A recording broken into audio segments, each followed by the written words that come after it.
Selamat pagi pemirsa Hidup Sehat, semoga sehat selalu ya. Pemirsa, saat ini kita semua merasakan kondisi tanah air sedang tidak baik-baik saja. Ribuan masyarakat menggelar aksi besar, di mana masyarakat berharap mendapatkan kesejahteraan. Pemirsa, dalam suasana aksi demonstrasi, yang paling tidak bisa dihindari ialah terkena gas air mata. Karena gas air mata merupakan salah satu senjata yang terkenal sering diandalkan para aparat dikala demonstrasi berlangsung. Tahukah Anda pemirsa, paparan gas air mata bisa menimbulkan efek buruk bagi kesehatan, serta memiliki dampak jangka panjang. Lantas bagaimana efeknya yang terjadi jika terpapar gas air mata? Simak penjelasannya, kita akan kupas informasi lengkapnya bersama Profesor Dr. Chandra, spesialis paru, di studio Hidup Sehat pagi ini. Halo, selamat pagi pemirsa Hidup Sehat. Senang sekali saya Sekar Wanda bisa kembali menemani Anda selama 30 menit ke depan. Pemirsa, di tengah kondisi pemerintah dan juga masyarakat yang tidak baik-baik saja, ada aksi demo, aksi unjuk rasa di mana-mana.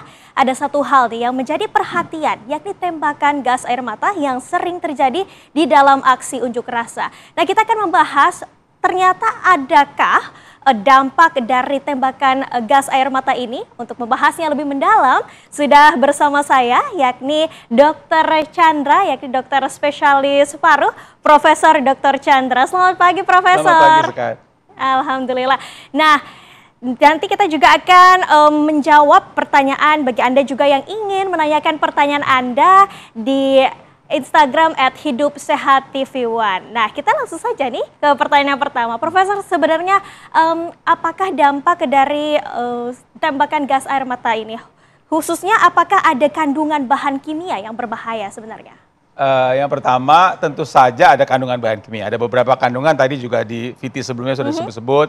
Ada klorasetofenon, ada bromo, macam-macam. Jadi ada beberapa bahan yang ada dalam bahan kimia dalam gas air mata itu. Sebenarnya ini bukan gas ya, ini cairan atau badan padat yang berbentuknya seperti uap, kemudian masuk ke kulit dan sebagainya. Gitu. Jadi sudah pasti ada bahan kimia di dalamnya. Dan yang kedua, karena ini maksudnya untuk membubarkan massa, maka tentu akan membuat sesuatu pada tubuh. Itulah dampak yang kemudian beberapa dampak yang bisa terjadi. Kalau kita lihat video tadi ada gambar hidung, ada gambar paru-paru, ada gambar kulit, dan tentu saja ada gambar mata. Makanya diberi nama gas air mata, kalau bahasa Inggrisnya tear gas, karena memang yang pertama orang lihat, rasakan secara utama pertama itu memang gangguan di mata. Begitu. Oke, dokter, ini ada fakta atau mitos. Efek samping terpapar gas air mata tidak hanya mengganggu pada penglihatan, namun juga mengganggu pada iritasi terhadap hidung, tenggorokan, dan juga paru-paru. Itu fakta atau mitos? Sebenarnya kata-kata ya, efek samping itu tidak terlalu tepat ya, karena efek samping itu biasa kita berikan pada obat. Obat itu ada efek benernya yang bermanfaat untuk tubuh, tapi ada efek sampingannya.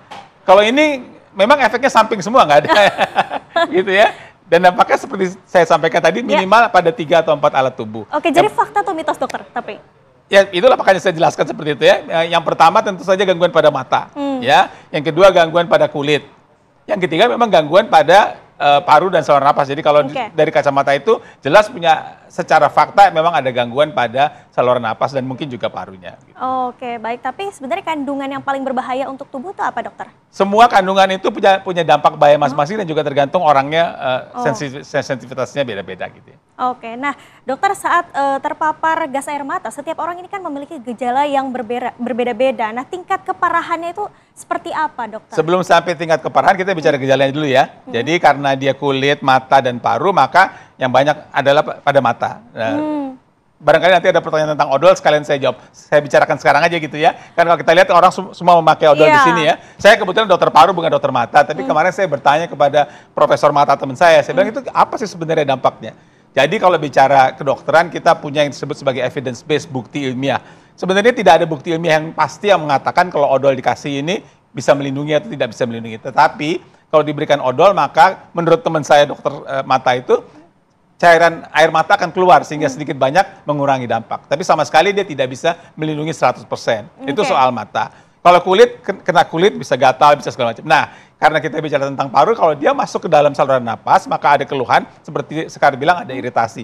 Jadi orangnya bisa merasa sesek, bisa merasa dadanya berat, mungkin ada batuk-batuk dan sebagainya. Dan kalau orang ada gangguan paru sebelumnya, maka tentu dampaknya bisa lebih buruk. Begitu. Oke, kalau sensasi terbakar itu kenapa, Prof?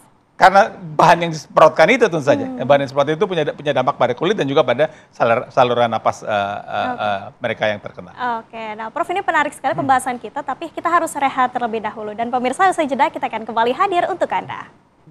Pemirsa, terima kasih Anda masih bersama kami. Nah, kita akan melanjutkan diskusi kita yang tadi. Ada fakta atau mitos lagi nih, Prof.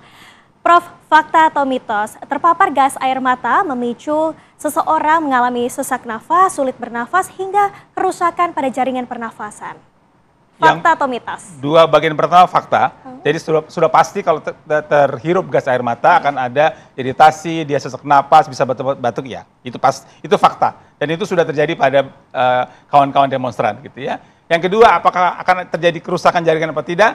Ya bisa dibilang fakta, tapi tidak sepenuhnya fakta juga karena tergantung berapa besarnya bahan yang masuk, berapa pekanya orang ini, tergantung keadaannya. Tapi yang dua pertama jelas fakta. Itu dampak yang awal akan dihadapi oleh mereka yang terkena gas air mata itu. Oke, Dok, ketika kita terpapar gas air mata, apa pertolongan pertama yang harus kita lakukan? Ini sudah banyak dibahas di berbagai rekomendasi internasional. Pertolongan pertama adalah lari. Jadi hindari tempat gas air mata. Kenapa saya bilang begitu? Karena ada pertanyaan beberapa hari ini wartawan, kalau pakai masker bagaimana, kalau pakai kacamata bagaimana? Ada banyak kemungkinan, tapi yang pertama hindari tempat semprotan, maksudnya adanya gas air mata. Kita mesti menyingkir dari tempat itu. Itu yang pertama, itu yang paling utama. Ada langkah selanjutnya, tapi itu yang perlu saya tekankan pada kesempatan ini. Jadi kalau ada gas air mata, segera menghindar dari tempat itu. Oke, Prof, ini kita ada fakta atau mitos lagi. Gas air mata dengan konsentrasi tinggi bagi penderita PPOK dapat menyebabkan gagal nafas hingga kematian. Itu fakta atau mitos, Prof?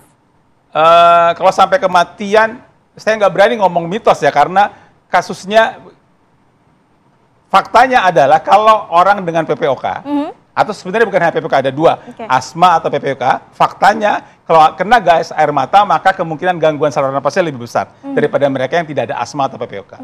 Apakah ada kematian atau tidak, itu cerita nomor dua, karena sebelum ada kematian ada lagi laporan tentang gagal napas akut.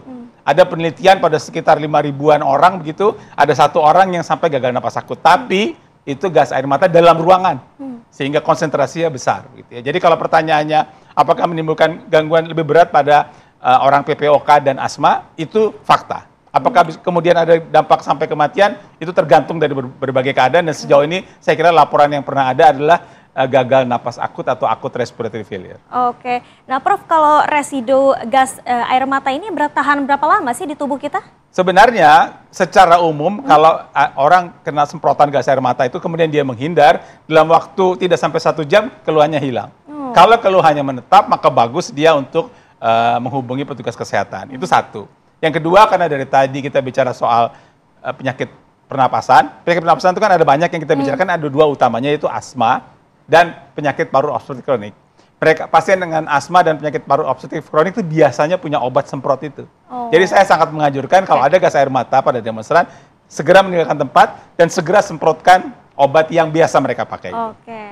Nah, Prof, ini ada fakta atau mitos lagi. Mencuci muka dengan cairan infus atau NaCl ini dapat mengurangi dampak ataupun iritasi pada tubuh kita ketika terpapar gas air mata. Fakta atau mitos? Iya, fakta, tapi bagaimana kita mencari NaCl di tempat itu? Jadi lebih bagus mencuci dengan air ya, karena air ada di mana-mana. Kalau di satu lokasi ada gas air mata, kemudian orang itu menghindar, mencuci lebih baik, itu fakta. Tapi mencuci NaCl mungkin bagus-bagus, tapi NaCl susah. Jadi langsung hindar, mencuci itu fakta. Kalau ada bahan yang lebih bagus, oke, tapi gunakanlah air minimal. Prof, setelah ini kita akan menjawab pertanyaan dari pemirsa Hidup Sehat TV One di rumah, tapi kita harus jeda terlebih dahulu. Dan pemirsa, usai jeda, kita akan kembali hadir untuk Anda. Pemirsa, terima kasih masih bersama kami di Hidup Sehat. Nah, di segmen ini, sesuai janji kita di awal, kita akan menjawab pertanyaan yang sudah ditanyakan oleh pemirsa Hidup Sehat TV One di rumah. Nah, Profesor, ini ada beberapa pertanyaan. Saya akan bacakan satu persatu. Yang pertama dari Gita Marida Putri BTS. Selamat pagi, tips bagaimana hindarin gas air mata saat demonya belum selesai? Apa sebaliknya kita pakai helm pengaman, Dok? Terima kasih. Kemudian ada dari Salsa BLNB_. Saya ingin bertanya, Dok, kalau kita menggunakan masker biasa, sudah cukupkah untuk melindungi saluran pernafasan kita dari paparan gas air mata, Dok? Kemudian ada dari Razan Assalamualaikum dok, mau nanya ini kalau kena serangan gas air mata apakah bisa merusak paru-paru kita dok? Dan yang terakhir dari Hanum Sals _ izin bertanya dok, zat kimia apa saja yang terkandung dalam gas air mata sehingga berbahaya bagi sistem pernafasan? Nah, bisa dirangkum dalam satu jawaban nih Prof. Yang pertanyaan pertama banyak sekali emotikonnya macam-macam gitu. Dan dia salah ketik mungkin apa sebaliknya itu mungkin apa sebaiknya gitu ya. Oke, jadi gini, nomor satu seperti tadi kita sudah bicarakan, kalau ada gas air mata, cara terbaik melindungi diri adalah pergi dari situ. Ya, sudah banyak pertanyaan, ada yang pakai helm, ada yang bilang pakai masker, ada yang bilang pakai tadi malam saya ditanya di media lain, bagaimana kalau pakai kacamata berenang itu gitu ya? Apakah bisa melindungi? Jadi cara perlindungan yang paling baik menghindar. Kalau kita lihat di beberapa negara yang berhari-hari atau berbulan-bulan terjadi gas air mata ini, mereka pakai bukan masker tapi yang seperti astronot itu, yang ada seperti respirator. Itu mungkin bisa mengganggu melindungi saluran napas, tapi kan tidak mata. Ada juga anjuran pakai baju tangan panjang karena tidak merusak kulit. Jadi orang mau demo mesti pakai tangan panjang. Nggak semudah itu kan ya. Karena itu cara yang paling baik adalah menghindar dari tempat itu segera. Karena itu bisa membuat kita terlindung. Berbagai cara, helm, masker, segala macam tidak bisa menjamin, odol pun tidak bisa menjamin, segeralah menghindar dari tempat itu. Itu pertama. Yang kedua, apakah bisa merusak paru? Tadi kita sudah bahas. Bahkan sudah jelas kalau ada gas seperti ini, walaupun namanya ini sekali lagi ini bukan gas sebenarnya, itu akan ada iritasi ke saluran napas. Iritasi itu membuat bisa keluhan batuk, bisa keluhan sesak, bisa keluhan berlendir begitu ya. Kalau boleh ngomong sedikit saja, saya selalu menggunakan istilah putri malu. Jadi saluran napas orang yang ada gangguan paru, asma atau PPOK itu ada seperti putri malu. Kesenggol dia menguncup. Beda dengan daun mangga, kesenggol diam aja. Nah, karena dia kesenggol menguncup, maka tentu saja akan ada gangguan pada saluran napas dan mungkin juga parunya pada mereka yang terkena gas air mata. Makanya sekali lagi menghindar. Dan bahkan tadi kita sudah sedikit bahas, kalau mereka punya gangguan paru, punya asma, PPOK dan punya obat, baiknya dipakai pada waktu sesudah menghindar. Soal bahan, ada banyak bahannya, ada chloracetophenon, ada bromo, macam-macam. Semua bahan itu baik sendiri maupun bersama-sama punya dampak yang tidak baik pada kulit, pada mata dan juga pada paru serta saluran napas kita. Nah Prof, tapi kan biasanya tempat demo ataupun aksi massa ini kan sering digunakan di tempat-tempat berolahraga yang areanya luas begitu kan. Yang biasanya tuh malamnya sering dipakai demo tapi paginya orang-orang sudah berolahraga. Itu aman nggak sih Prof? Yang jelas hari Minggu pagi saya Car Free Day naik sepeda dari Cilandak sampai ke HI.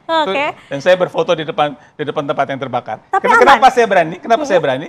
Karena ini udara terbuka. Jadi pada waktu disemprotkan di udara maka dia akan dispersi lah ya. Diencerkan oleh udara sehingga dampaknya tidak akan berkepanjangan.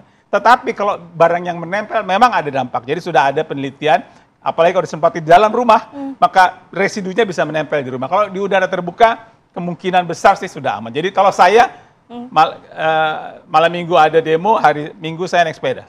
Oke, Prof terakhir nih tips untuk masyarakat di rumah. Ketika terkena tembakan gas air mata apa yang harus dilakukan, khususnya mungkin mereka yang para demonstran begitu? Ya, jadi ada beberapa. Nomor satu kita sampaikan kembali bahwa kalau ada tembakan gas air mata kita harus menghindar. Apapun perlindungan yang kita gunakan, perlindungan yang paling baik adalah segera menghindar. Itu nomor satu.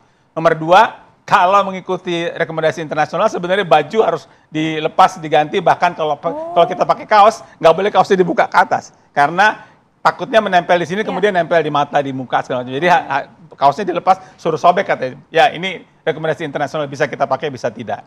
Yang ketiga tadi sudah kita bahas, kalau mereka dengan gangguan paru dan saluran napas, terutama asma dan PPOK, kalau bawa obat, silakan untuk disemprot sesudah. Yang keempat, sebagian besar gejalanya atau keluhannya akan hilang sesudah tidak sampai 1 jam. Tetapi kalau gejala atau keluhan itu masih ada, segera konsultasi ke petugas kesehatan. Nah, yang kelima, kita harus terima informasi yang banyak tentang yang lengkap tentang gas air mata itu, antara lain dari acara Hidup Sehat di TV. Wah, terima kasih Prof atas paparan ini, luar biasa sekali, informatif sekali untuk para pemirsa Hidup Sehat TV One di rumah. Dan demikian pemirsa Hidup Sehat TV One untuk hari ini. Saya Sekar Wanda pamit undur diri. Jangan lupa saksikan Hidup Sehat setiap hari Senin sampai Jumat pukul 8.30 waktu Indonesia Barat. Jangan lupa saksikan Hidup Sehat pemirsa, Indonesia Hidup Sehat.